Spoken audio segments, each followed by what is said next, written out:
오늘 성탄절 하나님께서 우리에게 주신 말씀은 신약성경 마태복음 1장 23절의 말씀입니다. 마태복음 1장 23절의 말씀.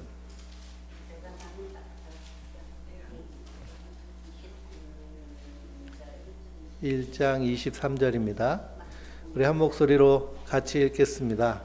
보라, 처녀가 잉태하여 아들을 낳을 것이요 그 이름은 임마누엘이라 하리라 하셨으니 이를 번역한즉 하나님이 우리와 함께 계시다 함이라. 아멘.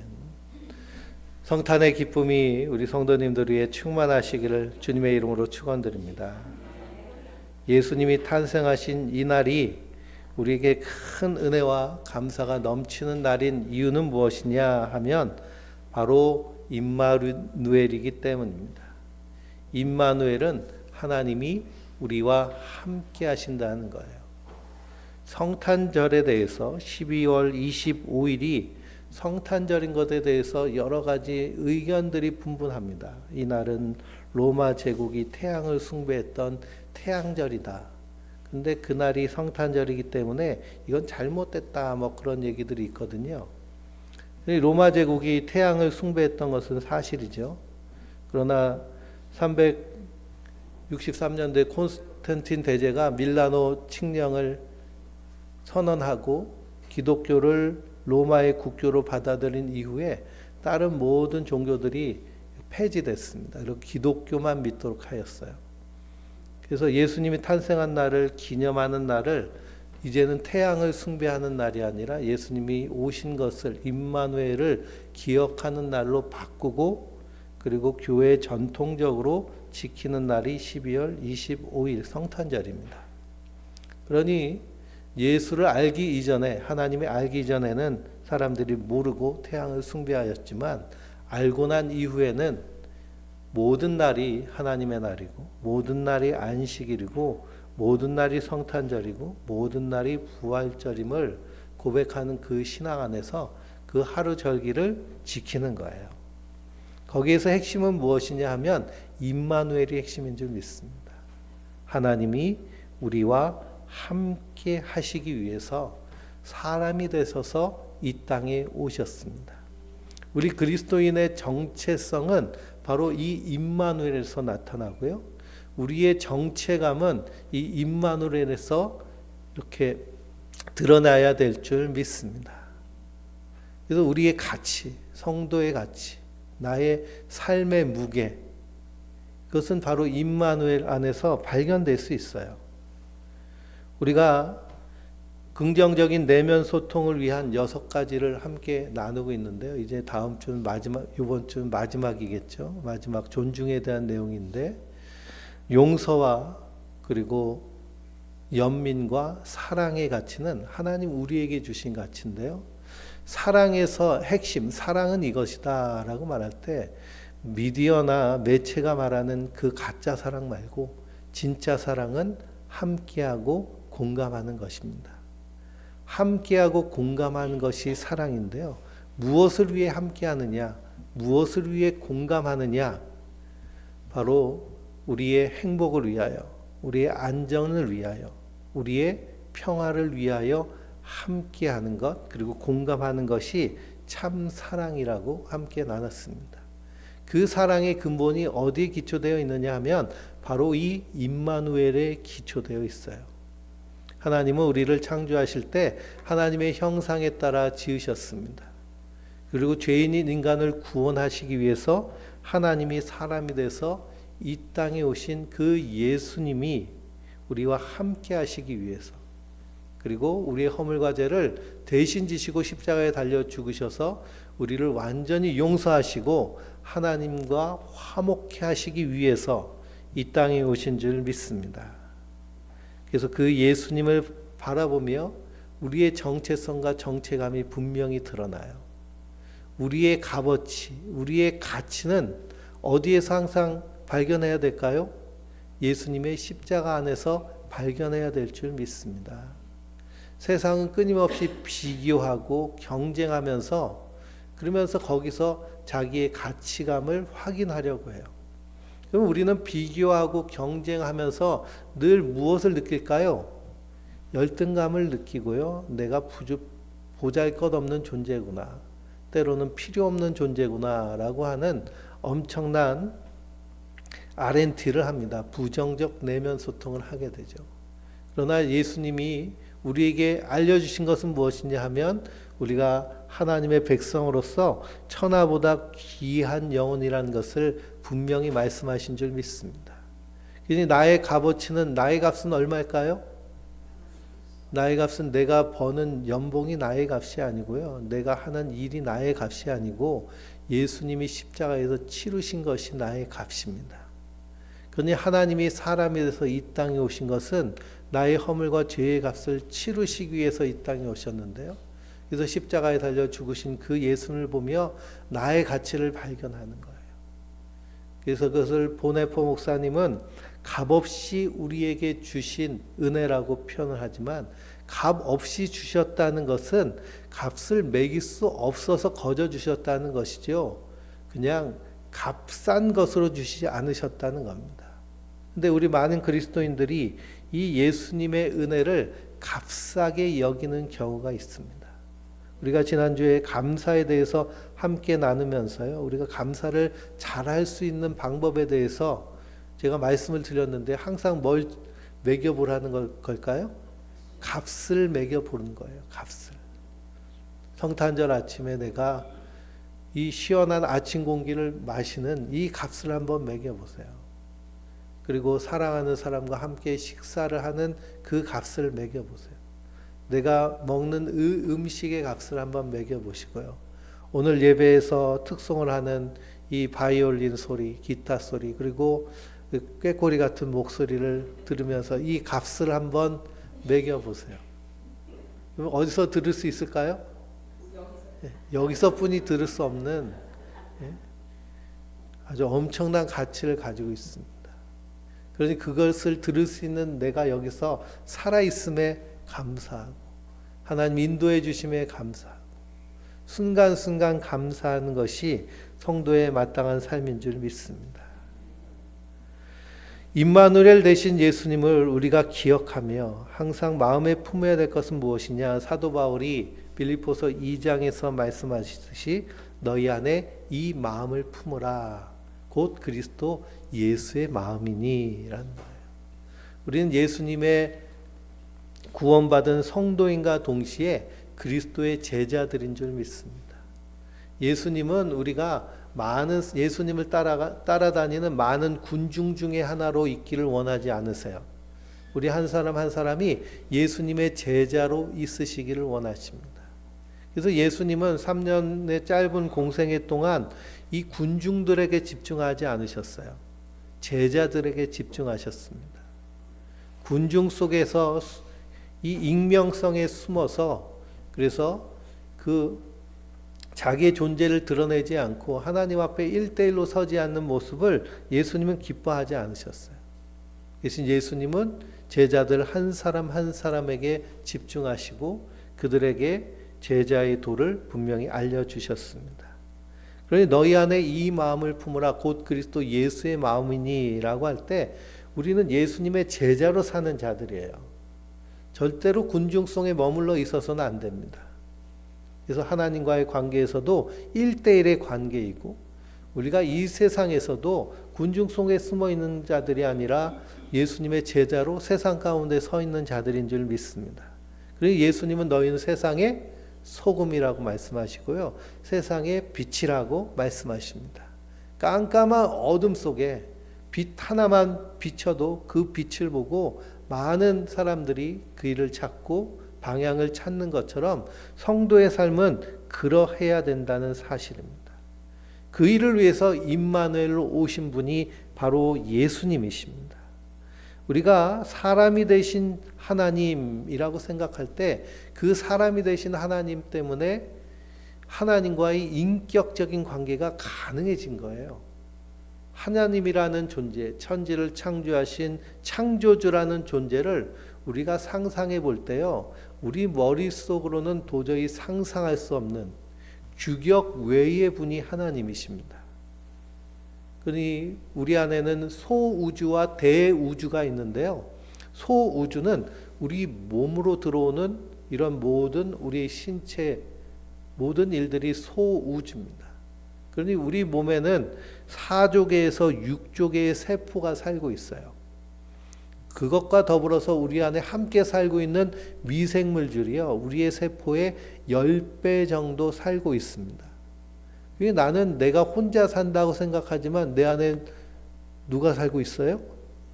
엄청난 생명들이 살고 있어요. 세포가 4조개에서 6조개뿐만 아니라 우리 안에 거기에 10배가 넘는, 그러니 40조개에서 60조개 정도 되는 미생물들이 함께 살면서 우리 안에서 우리의 생명을 유지하고 있습니다. 내가 호흡하며 이 폐가 움직일 때에도 세포만 작용하는 것이 아니고 거기 미생물들이 함께 살면서 생명장치를 유지해 주는 거예요. 우리가 음식을 맛있게 먹는데 그것을 나 혼자만 먹는 게 아니에요. 내 세포만 먹는 게 아니라 누구도 먹을까요? 우리 안에 있는 미생물들도 먹는 거예요. 그래서 이 계속 비슷한 음식을 계속 먹다 보면 그 음식이 땡기죠. 그 음식이 땡기는 것에 대한 연구를 했는데요. 그 음식을, 그래서 우리가 외국 여행 가면은 느끼한 음식 먹으면 꼭 뭐가 생각날까요? 김치찌개나 이렇게 한식 먹고 싶어 하죠. 근데 그렇게 땡기게 하는 거는 내 뇌에서 이루어지는 일이 아니라 우리 장에 있는 미생물들이 항상 이 한식에 익숙해져 가지고 이것을 즐겨 먹었는데 외국에 나와가지고 그냥 느끼한 것만 계속 먹으니까 얘들이 힘든 거예요. 그래서 우리 뇌에다 자꾸 사인을 보낸 거예요. 야, 김치 좀 넣어라. 찌개 좀 끓여라. 된장 좀 부어라. 우리 안에. 그러니 우리 안에 있는 소우주. 그리고 우리 밖으로 나갈수록 대우주라고 하는 이 우주는, 이 우주에는 수많은 별들이 있고요. 그 별을 셀 수도 없을 만큼 많은 별들과 그 별에 딸려 있는 행성들을 다 생각해 보면, 하나님을 생각한다는 사실은 우리가 상상할 수 없는 겁니다. 근데 많은 사람들이 오해하죠. 하나님을 내 머릿속에 넣어버리려고 하는 그런 오해. 그래서 하나님을, 내 생각 너머에 계신 하나님을 볼 때 진정한 하나님을 볼 수 있다고까지 이야기를 합니다. 그러니 그런 하나님 너무나 멀게 느껴져요. 근데 임마누엘 대신 하나님이 사람이 돼서 이 땅에 오신 예수님을 바라보면 우리가 하나님을 어떻게 느낄 수 있을까요? 가까이에서 느낄 수 있어요. 그분과 대화하듯이, 이야기하듯이. 왜 그게 가능할까요? 사람의 모습으로 이 땅에 오셨기 때문입니다. 하나님은 사람이 되셔서 이 땅에 오셔서 그 모습을 종의 형상을 가지고 이 땅에 오셨다라고 하셨어요. 그러니 종의 모습으로, 낮아진 모습으로 이 땅에 오셔서 그래서 공생의 기간 동안 많은 사람을 만나십니다. 만나는 사람들이 다 어떤 사람들일까요? 왕이나 귀족이나 안 그러면 높은 사람들만 만나셨을까요? 아니죠. 가난하고 병들고 돌봄이 필요한 연약한 자들, 불쌍한 자들, 병자들, 그 사람들을 예수님 만나셔서 그들과 함께 하십니다. 그러니 그 예수님을 보면 예수님은 언제든지 나와도 함께 하실 수 있는 분이시구나라는 것을 우리가 느낄 수 있습니다. 예수님은 이 땅에 오실 때 부자로 오셨나요? 가난한 사람으로 오셨나요? 가난한 사람으로 오셨어요. 보통 가난한 사람으로 오신 것이 아니라 찢어지게 가난한 사람으로 오셨습니다. 영화나 드라마나 만화 같은 걸 보면 다 주인공들 그리고 그 사람들의 배경은 다 어때요? 영웅 같은 사람들, 출생의 비밀을 하나씩 갖고 있지만 아주 힘이 세든지 안 그러면 부유하든지 하는 모습으로 나오는 경우들이 대부분 있습니다. 그리고 또 다시 태어나면 이런 얘기 많이 하잖아요. 다시 태어나면. 당신은 다시 태어나면 어떤 집에서 태어나고 싶습니까? 이런 질문을 받으면 다 어느 집에서 태어나고 싶으세요? 예? 예, 저 삼성그룹 회장 아들로 좀 태어났으면 좋겠네. 예? 예? 뭐 대기업의 딸로 좀 태어났으면 좋겠네. 뭐 그런 생각 다 하시죠? 목수의 아들로 태어나겠다 하신 분 계실까요? 예? 노가다 하는 아버지 밑에서 좀 성장하고 싶다 그런 마음 갖고 계신 분 안 계시죠? 근데 예수님은 목수의 아들로 아주 가난한 집에서 태어나셨습니다. 그러니 그런 모습은 하나님이 우리의 뭘 아신다는 거예요? 가난함을 아신다는 거예요. 배고픔을 아신다는 거예요. 가난함의 서름, 짓 없음의 서름. 예수님도 표현하셨잖아요. 여우도 굴이 있고 저 새들도 제 둥지가 있는데 인자는 머리 둘 곳이 없다라고 하시죠. 그러니 가난함의 서름을 아신 분이 예수님이세요. 그러니 우리가 기도할 때 우리의 형편을 놓고 기도할 수 있는 이유도 뭘까요? 그것을 아시는 하나님이시기 때문이에요. 또 사람의 몸으로 이 땅에 오셨기 때문에 인간의 연약성 때문에 반드시 질병이 있게 마련이죠. 그러니 예수님 감기 안 걸려 보셨을까요? 예? 배탈 안 나 보셨을까요? 어디 부러지진 않으셨을까요? 목수 일을 하셨기 때문에 공생애 전까지. 요즘은 뭐 장갑도 끼고 하지만 예수님 당시에 장갑이 어디 있겠어요, 그렇죠? 그러니 나무를 다듬다가 가시에 찔리기도 하고 칼에 긁히기도 하고 그런 하나님을 한번 생각해 보세요. 그래서 아픔. 저도 어저께 강아지 이 털 깎아주는 거 잡고 있다가 얘가 확 긁어가지고 그냥 이 자국이 팍 났는데요. 근데 이 아픔도 예수님은 아시는 거예요. 경험해 보셨기 때문에. 그러니 하나님이 사람이 되셔서 오신 예수님은 우리가 병들 때, 우리가 아플 때 그 아픔에 공감하실 수 있고 그 아픔을 위로하실 수 있는 하나님이시란 사실입니다.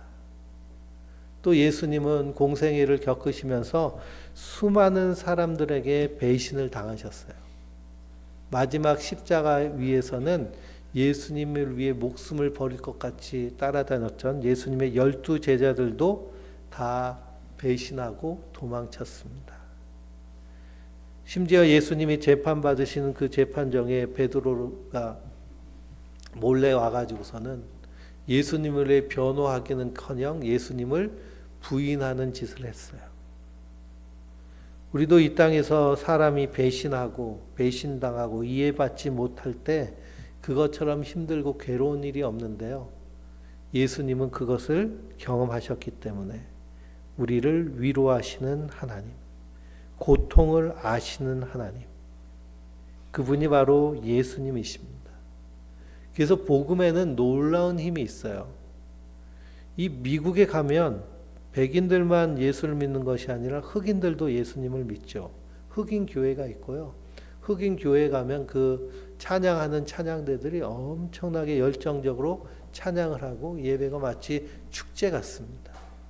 근데 이 미국에 살고 있는 흑인들은 다 원래 거기서 살던 사람들이었을까요? 그게 아니고요. 저 아프리카에서 노예로 잡혀왔던 사람들의 후예들입니다. 그러니 흑인들이 아프리카에서 붙잡혀서 이 미국 아메리카로 노예로 잡혀왔어요. 노예로 잡혀와가지고 가족을 잃고 그리고 목숨의 위험을 받으면서 강제 노동을 하면서 뜻하지 않은 원하지 않은 주인을 섬기게 되는데 그 주인이 백인입니다. 근데 그 백인들은 일요일만 되면 마차를 타고 어디로 가는 거예요. 어디로 갈까요? 교회를 가는 거예요. 교회를 가면 이 흑인 노예들은 이 주인을 마차에 태우고 주인 가족을 태우고 그리고서는 이 교회 같이 갑니다. 그럼 교회 들어갈 수나 있을까요? 들어갈 수 없어요. 흑인들은 들어가지도 못하겠습니다. 그러면 주인이 예배가 끝날 때까지 저 교회 벽 담벼락에 앉아가지고 거기서 그냥 멀뚱멀뚱 기다립니다. 그 기다리는 과정 가운데 거기서 나오는 찬양, 그 목사님의 설교를 들어요. 그러면 자기를 지배하는, 압제하는 사람들이 부르는 노래, 그리고 거기서 들려오는 설교 소리를 듣고서는 우리의 심정 같으면 막 분노가 일고, 그리고 매우 혐오스럽게 여길 텐데요. 놀랍게도 그 얘기를 듣고 그 사람들이, 흑인 노예들이 예수님을 믿기 시작해요. 그래서 시작한 것이 흑인 교회입니다. 그런데 이것은 사람이 할 수 있는 일일까요? 사람이 할 수 있는 일이 아닌 하나님이 하신 일입니다. 그들이 하나님을 만날 수 있는 이유는 뭘까요? 사람이 돼서 이 땅에 오신 그 예수님께서 지극히 낮은 자리에 오셔서 억압당하고 압제당하는 자들을 위해서 십자가에 달려 죽기까지 사랑하셨기 때문입니다. 한국에 복음이 전파되는 것도 동일한 방식으로 복음이 전파됐어요. 나라를 뺏긴 서름, 그리고 가난으로 질병으로 고생하는 이 민초들에게 복음이 증거될 때에 거기서 예수님의 사랑을 경험하고, 그리고서는 교회로 나온 수많은 사람들이 한국교회의 시작점이 됐습니다. 그러니 예수님은 우리의 아픔을 아시고 우리의 고통을 아시고 우리의 형편을 아실 수 있는 것은 사람이 되셔서 이 땅에 오셨기 때문이에요. 그 예수님이 우리와 인격적인 만남, 인격적인 관계를 시작하셨습니다. 이것이 임마누엘로 오신 그 주님 안에서 우리가 누리는 축복인 줄 믿습니다.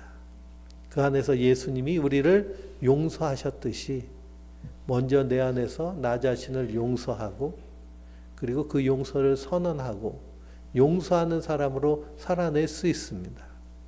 예수님이 우리를 불쌍히 여기시듯이, 불쌍히 여기셔서 사람이 되시듯이 우리도 그 예수님의 연민을 가지고 나를 불쌍히 여기고, 그리고 나에 대해서 친절하게 말하며, 그리고 타인에 대해서도 이 연민의 삶을 살아낼 수 있습니다.